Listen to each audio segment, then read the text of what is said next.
You ask Tiger to solve. This deals with linear equations with one unknown.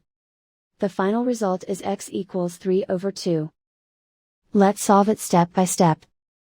Group all x terms on the left side of the equation. Subtract 4x from both sides. Simplify the arithmetic. Group like terms. Simplify the arithmetic. Isolate the x. Divide both sides by -2. Cancel out the negatives. Simplify the fraction. Cancel out the negatives. And so the final result is x equals 3/2.